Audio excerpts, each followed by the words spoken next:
favorite YouTube channel Imran Success Mind. I am your mentor Imran Khan.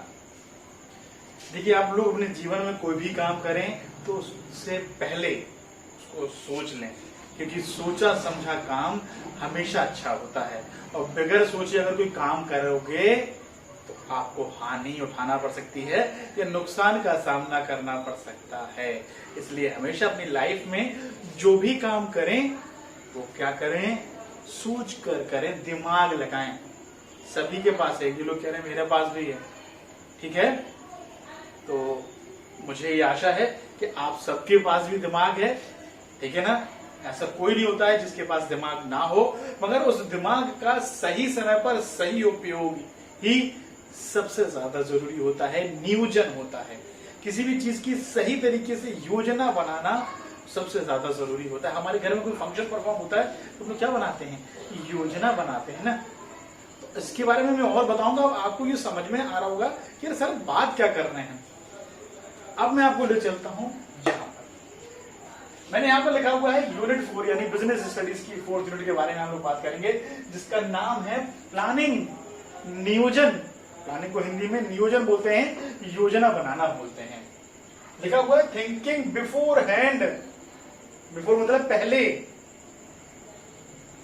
कोई भी चीज आने से पहले सोच लो। कहते हैं ना, गुस्सा कर रहा हो तो उसके पहले सोच लो कि उसका क्या परिणाम आपकी लाइफ में हो सकता है। मुझे किसी ने एक बार बहुत पहले बोला था कि अगर आप गुस्सा करोगे, शांत हो जाओगे तो सही रहेगा, और अगर गुस्सा करके आपने कोई गलत कदम उठा लिया तो आप कई साल पीछे चले जाओगे। शायद गुस्से में कई लोगों के गलत कदम उठ जाते हैं, तो उन्होंने क्या नहीं करा, सोचा नहीं। और अगर जो इंसान सोच के काम नहीं करता है, हमेशा उसको नुकसान का सामना करना पड़ सकता है। आज हमारे देश में नरेंद्र मोदी जी ने योजना ही तैयार करी थी लॉकडाउन की। WHO भी हमारे लॉकडाउन को मानता है, तारीफ करता है। योजना, प्लानिंग, प्रॉपर प्लानिंग। अगर आप किसी चीज की प्रॉपर प्लानिंग करोगे तो आपको लाभ होगा, ना कि मुझे। अगर मैं अपने लिए प्रॉपर प्लानिंग करूंगा तो मुझे प्रॉफिट मिलेगा, अगर आप अपने लिए प्रॉपर प्लानिंग करोगे तो वो आपको प्रॉफिट मिलेगा। मैं उसके लिए एग्जाम्पल समझाता हूं, ठीक है। सपोज दैट मैंने एक पार्टी को ऑर्गेनाइज करा ना। अरे अभी नहीं कर रहा हूं भाई, क्या, ठीक है, अभी प्रॉब्लम क्रिएट मत करा देना। तुम लोग कहो सर ने तो पार्टी का कहा था, चलो सर के घर चलते हैं। नहीं भैया, अभी बाद में होगी, ठीक है। जब 10,000 सब्सक्राइबर हो जाएंगे तब अच्छी पार्टी करेंगे हम लोग, ठीक है ना। तो आप ही लोग सब्सक्राइबर ज्यादा बढ़ाएंगे, तो जब 10,000 हो जाएंगे तब हम लोग अच्छी पार्टी करेंगे।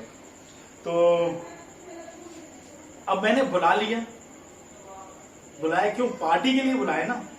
तो मैं क्या करूंगा, जब पार्टी लोग बाग आ जाएंगे तब मैं ये सोचूंगा कि मुझे क्या बनवाना था, मुझे क्या अपने जो लोग आए हैं मुझे उनको क्या खिलवाना था, और कहां पर करनी थी पार्टी। नहीं ना, मुझे पार्टी का कहने से पहले सोचना पड़ेगा। प्लानिंग हमें ये सोचने पर मजबूर करता है। हमारे कोर्ट ने बोला है N9 के अनुसार कि क्या करना है पहले से एडवांस में सोचना ही प्लानिंग कहलाता है, ठीक है। अब इस पूरे चैप्टर को हम लोग एक ही वीडियो में पढ़ेंगे, ठीक है ना।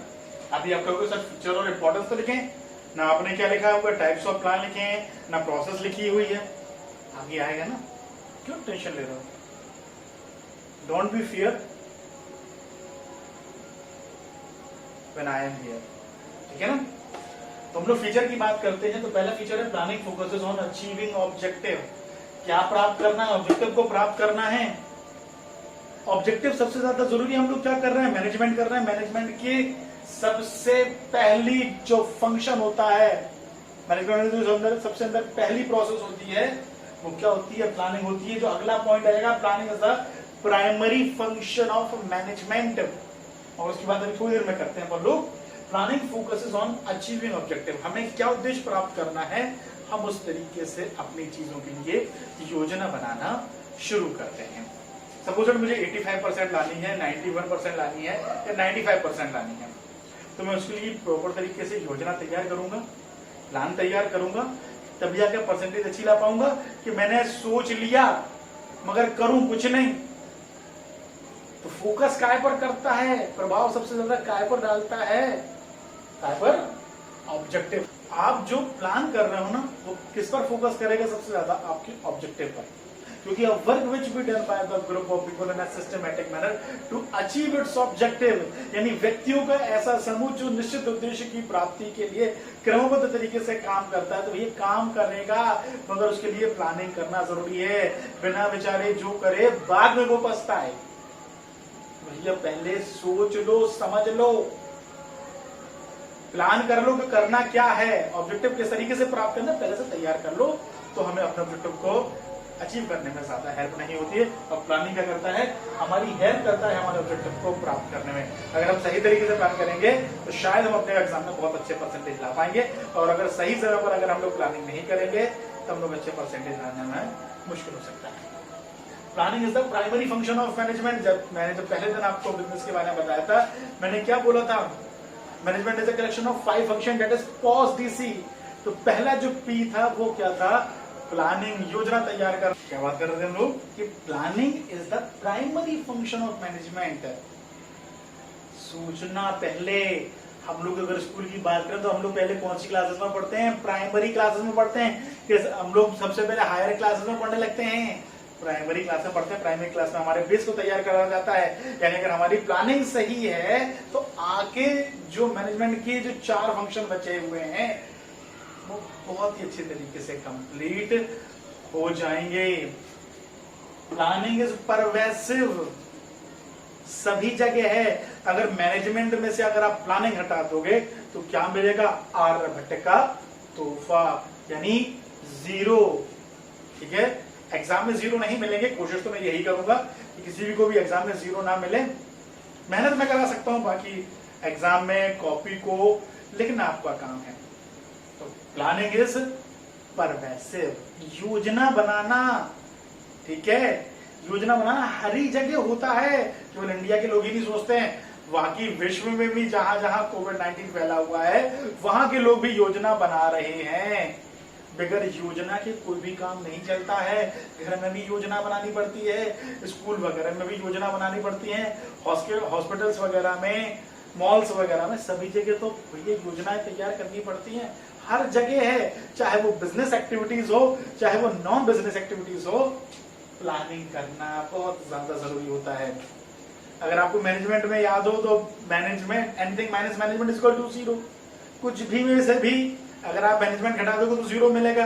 वैसे ही अगर आप मैनेजमेंट में से प्लानिंग घटा दोगे तो क्या मिलेगा, 0, गोल अंडा। ठीक है ना। प्लानिंग इज कंटिन्यूअस प्रोसेस, हमेशा चलने वाली प्रोसेस होती है, कभी किसी को रोक के नहीं रुकती है। अभी आप 12th के लिए प्लानिंग कर रहे हो अच्छे तरीके से, अच्छे परसेंटेज लाना है, फिर आप अपने ग्रेजुएशन के लिए करोगे, बहुत सारे बच्चे पीजी करेंगे, उसके लिए प्लानिंग करनी पड़ेगी। जॉब में बहुत सारे बच्चे आएंगे, सभी बच्चे जॉब में आएंगे, तो वो क्या करेंगे, उसके लिए भी तो प्लानिंग करेंगे कि नहीं करेंगे। तो बगैर सोचे सब काम हो जाएगा, सोच के करना पड़ता है काम। ठीक है ना। मैंने भी कभी नहीं सोचा था कि मैं कभी ऑनलाइन वीडियो बनाऊंगा, आप लोगों के लिए डालूंगा, मगर लॉकडाउन ने एक चीज योजना तैयार करी ना, लॉकडाउन में मैंने कोशिश करके देखते हैं, शायद आपका प्यार मुझे मिला, आपका प्यार मुझे बहुत अच्छा मिल रहा है, और मैं यही चाहता हूं कि आपका ऐसा प्यार मुझे हमेशा ही मिलता रहे। ठीक है ना। मैं आपके लिए बिजनेस के भी बना रहा हूं वीडियोस और इकोनॉमिक्स के भी बना रहा हूं, बहुत जल्दी जल्दी आपके पास आएंगे। ठीक है ना। तो कंटिन्यूअस है, हमेशा करना पड़ेगी आपको योजना तैयार। जैसे जैसे आप अपनी लाइफ में बढ़ते चले जाते हो आपको योजना तैयार करनी पड़ती है। अरे रोज की तो छोड़ो, आप दिन की बात कर लो। आप जब सुबह उठते हो ना तब से आप प्लानिंग करना शुरू कर देते हो कि आज मैं ये काम करूंगा। ठीक है, तो वो भी तो प्लानिंग कंटिन्यूअस है, केवल आप नहीं करते हो। हमारे देश में, हमारे पर्यावरण में जितने भी लोग हैं, चाहे लोग बोल लो, पशु पक्षी भी बोल लो, सब प्लान करते हैं, योजना तैयार करते हैं। एक शिकारी भी किसी शिकार पर आक्रमण करने से पहले योजना तैयार करता है, फिर उसके बाद धावा बोलता है। अगर किसी राजा को किसी दूसरी राष्ट्र पर, ठीक है, किसी दूसरे देश पर हमला बोलना होता था ना, तो पहले से योजना बनाता था, बगैर सोचे काम नहीं करता था वो, कि बगैर सोचे ली सेना चलो हमला करते हैं, आक्रमण, ऐसा नहीं होता है। सोचना पड़ता है, समझना पड़ता है कि सामने वाले को कैसे हराया जाए, ठीक है ना, तो सामने वाले का कैसा शिकार करा जाए। ये मैं नहीं बोली, ये तो मैंने अभी एग्जाम्पल दिया ना कि शिकारी कैसा शिकार करेगा और मैं जो सामने वाले राष्ट्र को कैसे जीतूंगा, ठीक है ना। प्लानिंग इज फ्यूचरिस्टिक, हमेशा फ्यूचर, आने वाले कल को ध्यान में रखकर करी जाती है। हाँ, एक बात याद रखिएगा, जो प्लानिंग करेंगे उसमें डाटा जो होगा वो पास्ट का हो सकता है। अरे यार, पिछले बार मैंने क्या कमियां करी जो मेरे परसेंटेज खराब हुए, अब मैं आगे कैसे, यानी प्लानिंग हमेशा फ्यूचर के लिए करी जाती है, प्रेजेंट के लिए नहीं। प्रेजेंट में तो आप कर ही रहे हो, तो सोची समझ कर रहे हो ना, उसके लिए क्या करा होगा, पहले आपने प्लान तैयार करा होगा।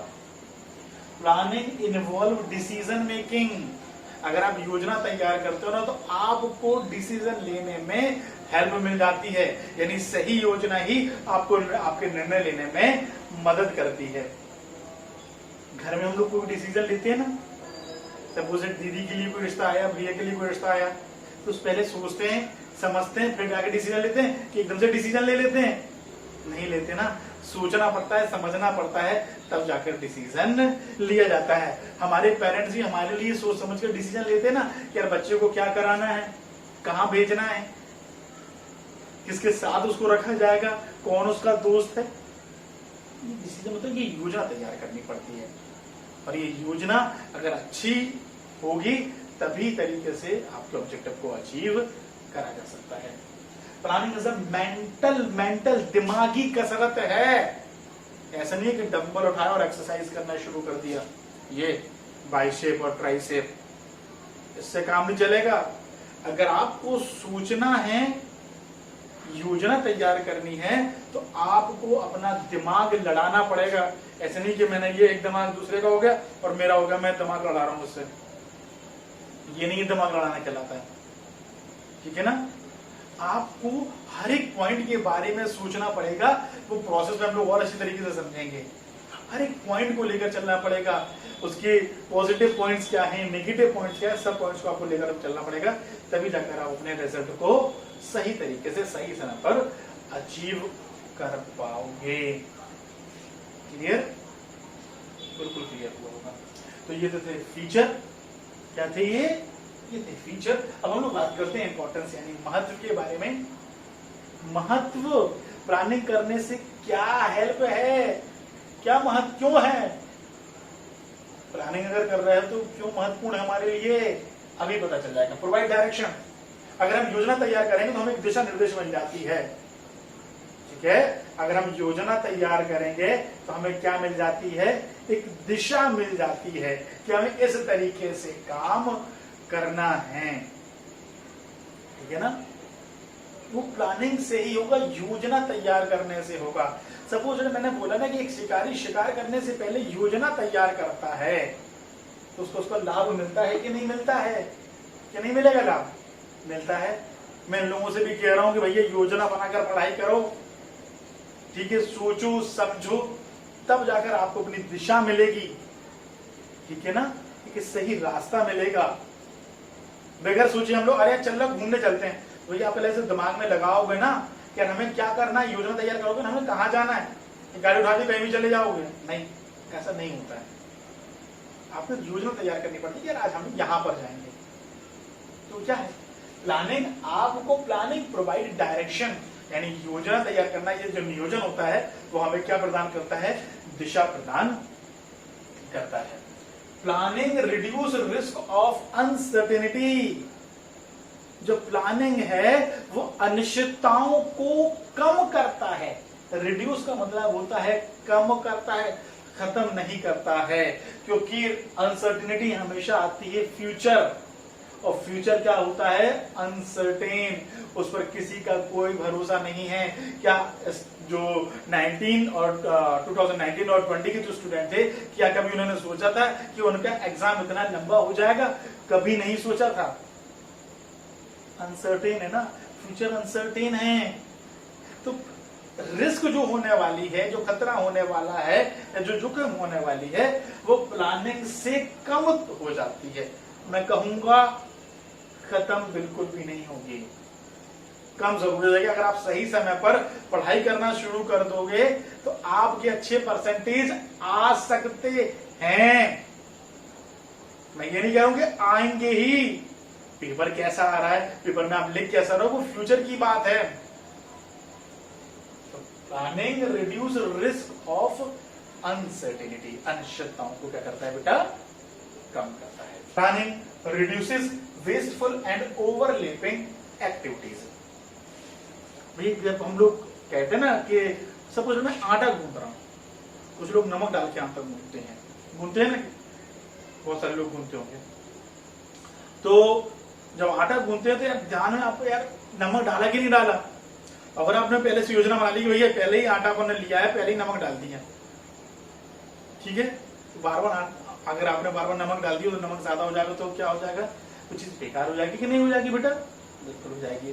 तो यानी अगर आपको योजना अगर आप तैयार करते हो तो क्या करते हो, जो वेस्टफुल एक्टिविटीज हैं और ये क्रियाएं जो बार बार आप कर रहे थे वो क्या हो जाएंगी, कम हो जाएंगी। भैया जैसे भी लॉकडाउन में कुछ बच्चों ने अपनी कॉपी तैयार कर ली पहले से प्लान करके, तो क्या करेंगे, अब बार बार तो कॉपी तैयार नहीं करेंगे कि बार बार उसी कॉपी के ऊपर फिर से कॉपी लिखेंगे, नहीं करेंगे ना। वेस्टफुल और ओवरलैपिंग एक्टिविटीज, यानी ऐसी एक्टिविटीज जो ओवरलैप करे आपके काम को, बार बार वही काम हो, और वेस्टफुल वो कम कर देता है। प्लानिंग करने से क्या होगा, वो चीजें रिड्यूस हो जाती हैं, खत्म नहीं होती हैं, कम हो जाएंगी। यानी जो वेस्टफुल एक्टिविटीज आप कर रहे थे तो क्या हो जाएंगी, कम हो जाएंगी, और जो ओवरलैपिंग एक्टिविटीज आप जो कोई काम बार बार दोहरा रहे थे वो भी क्या हो जाएगा, कम हो जाएगा। Planning promotes innovative ideas. Planning अगर आप योजना तैयार कर रहे हो तो योजना में जिसकी योजना सबसे अच्छी होती है, जिसका प्लान सबसे अच्छा होता है, उसके आइडिया को पिक कर ही अपने ऑब्जेक्टिव को अचीव करने के लिए वर्क परफॉर्म किया जाता है। परसेंटेज किस बच्चे के अच्छे आते हैं, जो अच्छे तरीके से प्लान करके पढ़ाई करता है और कॉपी में अच्छे तरीके से लिखकर आता है, वही स्टूडेंट क्या करता है, अच्छे परसेंटेज लाता है। प्लानिंग में अगर हम बिजनेस में बात करें प्लानिंग की, तो जिसका आइडिया सबसे अच्छा होगा उसी के ऑब्जेक्टिव को अचीव कर क्या करा जाएगा, आगे प्रमोट करा जाएगा, उसके आइडिया को प्रमोट करा जाएगा। और उसी का किसका आइडिया प्रमोट करा जाता है, जिसका आइडिया बहुत अच्छा होता है। यानी पढ़ाई वो जो समझ में आए, जैसे मैं अपना स्लोगन बोलता हूं ना कि पढ़ाई वो जो समझ में आए, और मैं करता हूं कुछ यही प्रयास, मैं इनोवेटिव करने की सोचता हूं, ठीक है ना। अब आप इसमें देखिए, इसको तो फीचर को मैंने बता दिया, प्रोसेस में आपको दूसरे तरीके से याद करना बताऊं, किस तरीके से उसको आसान तरीके से याद कर सकते हैं। तो क्या हो गया, इनोवेटिव। शायद मेरे इनोवेटिव की वजह से बच्चे मुझे पसंद करें, मेरे चैनल को लाइक करें, ठीक है ना। तो जो जिसका प्लान सबसे अच्छा होता है वही क्या होता है, इनोवेटिव, नया। जिसका प्लान नया होगा, अच्छा होगा, उसी के प्लान को इंप्लीमेंट करके ऑब्जेक्टिव को अचीव किया जाता है। और लास्ट पॉइंट है इंपॉर्टेंस का, एस्टैब्लिशिंग स्टैंडर्ड फॉर कंट्रोलिंग। मतलब अब हमें योजना तैयार कर ली ना, तो हमें एक तरीका पता चल जाता है कि हमें इस वाले बच्चे पर किस तरीके से कंट्रोल करना है, या इस कर्मचारी पर किस तरीके से कंट्रोल करना है। यानी अगर आप प्लानिंग तैयार कर लोगे तो सामने वाले को किस तरीके से कंट्रोल करना है, या आप बखूबी तरीके से बता सकते हो, ठीक है ना। नियंत्रण करना है, पहले योजना तैयार कर लो, आप सामने वाले पर क्या कर लोगे, काबू पा लोगे, ठीक है ना। चलिए अब हम लोग बात करेंगे प्लानिंग में लिमिटेशंस और उसकी प्रोसेस के बारे में। तो सबसे पहले लिमिटेशन यानी रुकावटें क्या क्या हैं। प्लानिंग क्रिएट्स रिगिडिटी या रिजिडिटी बोल सकते हैं, कठोर। एक बार प्लान करने के बाद आप उसको बार बार चेंज नहीं कर सकते हो, वो कठोर हो जाता है। कि आपने अगर एक बार प्लान तैयार कर लिया तो आप बार बार उसमें कोई भी मॉडिफिकेशन नहीं कर सकते। अगर आप बार बार मॉडिफिकेशन करोगे तो प्रॉब्लम आपके लिए क्रिएट हो जाएगी, क्योंकि आपने जो प्लान पहले किया था उसी तरीके से आपने उसके लिए क्या मंगा लिए थे, रिसोर्सेज मंगा लिए थे। और जब रिसोर्सेज मंगा लिए थे तो हमें उसका प्रॉपर यूटिलाइजेशन कुछ उसी प्रकार से करना पड़ेगा, इसलिए क्या हो जाता है, वो कठोर हो जाता है। ठीक है ना। दूसरा आता है planning does not work in a dynamic environment. Planning कभी भी ऐसे एनवायरनमेंट में वर्क नहीं करता है जो चेंज होता रहे। चेंज नहीं होना चाहिए कि अरे यार आज ऐसा कल वैसा परसों वैसा। अगर एक बार प्लानिंग कर लिया तो प्लानिंग उसी तहत, अब टेक्नोलॉजी तो रोज चेंज हो रही ना, तो हम अपने प्लान को रोज थोड़ी चेंज करते रहेंगे भैया। अगर एक बार एक ऑब्जेक्टिव अचीव कर ले उसके बाद फिर सोचेंगे कि हमें अब अपने नेक्स्ट प्लान में क्या चीज़ को चेंज करना है। तो इसलिए प्लानिंग जो होती है वो डायनामिक एनवायरनमेंट में कभी भी वर्क, यानी ऐसे वातावरण में कभी वर्क नहीं कर सकती जो क्या होती रहे, हमेशा चेंज होती रहे। Reduce creativity. प्लानिंग क्या रोक देती है, आपकी क्रिएटिविटी को, आपके नएपन को रोक देती है। वो क्यों रोक देती है, क्योंकि प्लान एक बार तैयार हो गया, आप उसमें कोई नया मॉडिफिकेशन नहीं कर सकते हैं। अगर आपके मन में कोई अच्छा विचार भी आ रहा होगा तो आप मॉडिफाई उसमें नहीं कर पाओगे। अगर आप मॉडिफाई करोगे तो शायद प्रॉब्लम क्रिएट हो सकती है, इसलिए मॉडिफाई नहीं करना है। किसमें, प्लानिंग में बार बार मॉडिफिकेशन नहीं करना चाहिए। छोटे मोटे इम्प्लीमेंटेशन तो हो सकते हैं, थोड़े बहुत जो मॉडिफिकेशन है वो तो हम चेंज कर लेंगे उसमें, मगर आप सोचो कि सारे मॉडिफाई हो जाएं तो ये कभी भी पॉसिबल नहीं हो पाएगा। Is that clear. Planning involve huge cost. अगर आप किसी चीज़ के बारे में योजना तैयार कर रहे हो, भैया दीदी की शादी या भैया की शादी के बारे में सोच रहे हो, तो आप एक कॉस्ट को लेकर चलते हो ना कि यार दीदी की शादी इतने में निपटानी है, भैया की शादी में इतना निपटाना है, ठीक है ना, इतने पैसे में निपटानी है। तो क्या कर रहे हो आप, अगर आप प्लानिंग तैयार कर रहे हो तो आपको क्या करनी पड़ेगी, इन्वॉल्व, कहीं ना कहीं इन्वॉल्वमेंट होता है ह्यूज कॉस्ट का। अगर आप पहले से भैया आपके पास इतना है तब आप ये कर पाओगे, अब आप इन्वॉल्व ही नहीं कर रहे हो पैसे को, कहीं कॉस्ट को, मूल्य को, कीमत को अगर आप इन्वॉल्व नहीं करोगे तो आप अपने ऑब्जेक्टिव को अचीव नहीं कर सकते हो। क्या नहीं कर सकते हो बेटा, अचीव नहीं कर सकते। इसलिए अगर आपको अपने ऑब्जेक्टिव को अचीव करना है तो क्या करना पड़ेगा, आपको पैसे को तो इन्वॉल्व करना ही पड़ेगा, क्योंकि इन्वॉल्वमेंट उसका सबसे ज़्यादा ज़रूरी होता है। इसलिए पैसे के इन्वॉल्वमेंट को अपनी प्लानिंग में करना चाहिए और ह्यूज तरीके से। प्लानिंग में कितना लगेगा, ऑर्गेनाइजिंग में कितना लगेगा, स्टाफिंग में कितना लगेगा, डायरेक्टिव में कितना लगेगा, कंट्रोलिंग में कितना लगेगा, तो सारी चीज़ें आपको अपने दिमाग में रख कर ही करना पड़ती हैं। टाइम कंज्यूमिंग प्रोसेस, ऐसे नहीं कि सोचो और तुरंत करने लगे। आप अगर प्लान तैयार करते हो तो आपको उस पर समय देना पड़ता है। लिमिटेशन इसलिए बोला गया है कि उसमें समय लगता है। आप कहते हैं ना समय बर्बाद हो रहा है, मगर वो समय बर्बाद नहीं हो रहा है, वो शायद आपके आगे के लिए प्रॉफिट के लिए आपकी सहायता कर सकता है। इसलिए एक डिसएडवांटेज के रूप में ये आ गया है कि अगर आप किसी चीज़ के बारे में योजना तैयार करते हो तो आपको क्या करना पड़ता है, उस पर समय देना पड़ता है। ठीक है, लोग कहते हैं ना समय बर्बाद कर रहे हो सोचने पर, तो सोचने पर समय बर्बाद नहीं होता, उसका प्रॉफिट आगे हमें देखने को मिलता है। मैं जब आपको फीचर बता रहा था तो मैंने आपको एक चीज़ बताई थी कि planning does not guarantee success. ज़रूरी नहीं कि जो आप प्लान तैयार कर रहे हो उससे आपको सक्सेस मिले ही मिले, और ये पॉइंट बिल्कुल भी ज़रूरी नहीं कि सक्सेस ना मिले, मगर वो ये कहता है कि प्लानिंग करने से, योजना तैयार करने से ये बिल्कुल भी नहीं हो जाता है कि आप अपने ऑब्जेक्टिव को सही तरीके से अचीव कर सकते हो। भैया मैंने आपको बोला कि आप बहुत अच्छे तरीके से पढ़ाई कर रहे थे, प्लान करके पढ़ाई कर रहे थे, मगर पेपर कैसा आ जाए, आप कॉपी में क्या लिख के आ रहे हो, सामने वाले ने कॉपी कैसे चेक करी, तो इन सब चीज़ों का अफेक्ट पड़ता है। ठीक है ना। तो ये कि planning does not guarantee success, वो ये गारंटी नहीं लेके दे रहा है कि भैया आपने जो प्लान तैयार करा है उससे आपको सक्सेस ही मिलेगी, मगर इमरान सर सक्सेस पॉइंट पर पढ़ने पर आपको हमेशा अच्छी चीज़ों पर ही चीज़ें सीखने को मिलेगी और आप हमेशा सक्सेस करोगे। तो ये तो पॉइंट हुई लिमिटेशन की। अब हम लोग बात करते हैं प्रोसेस की, प्रक्रिया की। अब जो आने वाले चैप्टर्स हैं उसमें हमें प्रोसेस पढ़ने को मिलेगी, चाहे वो ऑर्गेनाइजिंग चैप्टर हो, चाहे वो स्टाफिंग हो, डायरेक्टिंग हो और कंट्रोलिंग क्यों ना हो, समय हमें प्रोसेस पढ़ने को मिलेगी। तो मैं उसका आपको तरीका आपको बता दूंगा, बहुत आसानी से आपको प्रोसेस याद हो जाएंगे। आपके एग्जामों में इन 5 चैप्टरों में से कोई ना कोई प्रोसेस ज़रूर आती है। SDIESIF, ठीक है। S dies if, S dies if, ये याद करने का पैटर्न है। S dies if, S dies if. Setting objective, developing promises, identifying alternative of course of action, evaluating an alternative course, selecting an alternative, select an alternative, implementing the plan और follow up action। बहुत आसान तरीके से इसको समझते हैं। Setting objective, सबसे पहले अगर आप प्लान तैयार कर रहे हो तो आपको एक उद्देश्य का निर्धारण करना पड़ेगा। अगर आप पढ़ाई कर रहे हो, एग्जाम देना है, तो आपको सबसे पहले एक उद्देश्य का निर्धारण करना पड़ेगा कि आपको कितने परसेंटेज लाने हैं।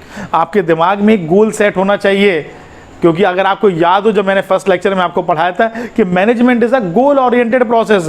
अगर आपके हाथ में गोल नहीं है तो मैनेजमेंट करने का कोई भी मतलब नहीं है। उसी प्रकार से आपको एक ऑब्जेक्टिव सेट करना पड़ेगा, उसी के लिए ही आप क्या करोगे, प्लान करोगे। योजना क्यों तैयार कर रहे हो आप लोग? वो इसलिए तैयार कर रहे हो क्योंकि आपको क्या करना है, एक ऑब्जेक्टिव को अचीव करना है। डेवलपिंग प्रीमाइसेस, फ्यूचर अनसर्टेन है, तो यानी फ्यूचर के लिए कुछ ना कुछ अजम्पशंस बनाकर चलना पड़ेगा। इंटरनल अजम्पशंस भी होती हैं, इंटरनल प्रोमाइसेस भी होती हैं और एक्सटर्नल प्रोमाइसेस भी होती हैं। इंटरनल में हम लोग कह सकते हैं लेबर, कैपिटल, बाहर में सोशल, इकोनॉमिकल हो सकता है। अब फ्यूचर अजम्पशंस को ध्यान में रखकर स्ट्रेटजीज तैयार करना पड़ता है, क्योंकि फ्यूचर अनसर्टेन है। इसको दिमाग में एक हमें पॉइंट रखना पड़ता है कि हमें अपने आप को प्रीमाइसेस, ठीक है, फ्यूचर में कुछ ऐसा हो सकता है, तो संभावनाएं बनाकर हमें चलना पड़ेगी। आता है I, identifying alternative course of action. Suppose that एक काम को करने के 10 तरीके हैं, तो जो 10, पहले तो आप 10 तरीके सेलेक्ट कर लो कि यार ये 10 तरीके बहुत अच्छे हैं हमारे पास। आइडेंटिफाई कर लिया कि ये 10 तरीके हैं हमारे पास। Identifying alternative course of action, आपके पास कितने अल्टरनेटिव हैं किसी काम को करने के लिए। इवेल्युएटिंग एन अल्टरनेटिव, अब उनमें से क्या करो, इवेल्युएट करो। सपोज दैट 10 में से मैंने क्या कर ली, पहले 10 थे, आइडेंटिफाई करे थे 10, अब उसमें से मैंने क्या कर लिए, 5 सेलेक्ट कर लिए। क्या कर लिए बेटा, 5 सेलेक्ट कर लिए। क्या करा मैंने, इवेल्युएटिंग एन अल्टरनेटिव। अब उन 10 में से मैंने क्या कर लिया, इवेल्युएट कर लिया। किन के, 5 पॉइंटों को। सिलेक्ट एन अल्टरनेटिव, अब उन 5 में से मुझे क्या करना है, एक प्लान सेट करना है। 1 head 1 plan, unity of direction पढ़ा था प्रिंसिपल, हाँ वही चीज़ है। सेलेक्ट एन अल्टरनेटिव, अब जो 5 आपके पास थे अल्टरनेटिव, उनमें से क्या करोगे आप, एक प्लान सेलेक्ट करोगे, उसका जो प्रोटोटाइप तैयार करा था उसको क्या करोगे, इम्प्लीमेंट, यानी इम्प्लीमेंटिंग द प्लान। अब जो प्लान तैयार करा था उसको क्या करोगे, इम्प्लीमेंट करोगे, लागू करोगे। कहाँ पर, अपनी कंपनी में लागू करोगे। और फॉलो अप एक्शन, यानी जो आपने एक्शन फॉलो करने के लिए उसमें बोले थे वो एक्शन आप क्या करोगे, अब फॉलो करोगे। क्या करोगे बेटा, आप उसमें फॉलो करोगे। इसके बाद आएंगी 2 चीज़ें टाइप्स ऑफ प्लान में, एक होता है स्टैंडिंग प्लान और दूसरा होता है रिपीटेडली यूज्ड प्लान। ठीक है, स्टैंडिंग प्लान का मतलब होता है कि ऐसा प्लान जो एक बार तैयार कर दिया जाए और बार बार उसमें कुछ ना कुछ थोड़ा बहुत मॉडिफिकेशन करके आगे बढ़ा दिया जाए, उसी को कंटिन्यू करा जाए। और दूसरा होता है सिंगल यूज प्लान, यानी कि ऐसा प्लान जो केवल एक बार हो और जैसे ही वो ऑब्जेक्टिव अचीव हो उसके बाद वो खत्म हो जाए। तो ये तो था हमारा यूनिट 4। तो हम लोग मिलेंगे अपने नेक्स्ट लेक्चर में, तो उसके लिए आपको मेरे चैनल पर बना रहना पड़ेगा। तो मेरे चैनल पर बने रहें, मेरे चैनल को लाइक करें, सब्सक्राइब करें, शेयर करें, ठीक है ना। और जो भी दिक्कत है आप मुझे कॉल करके भी पूछ सकते हैं। तो बने रहें मेरे channel Imran sir success point पर। अगले वीडियो में मैं आपसे फिर मिलूंगा, तब तक के लिए गुड बाय।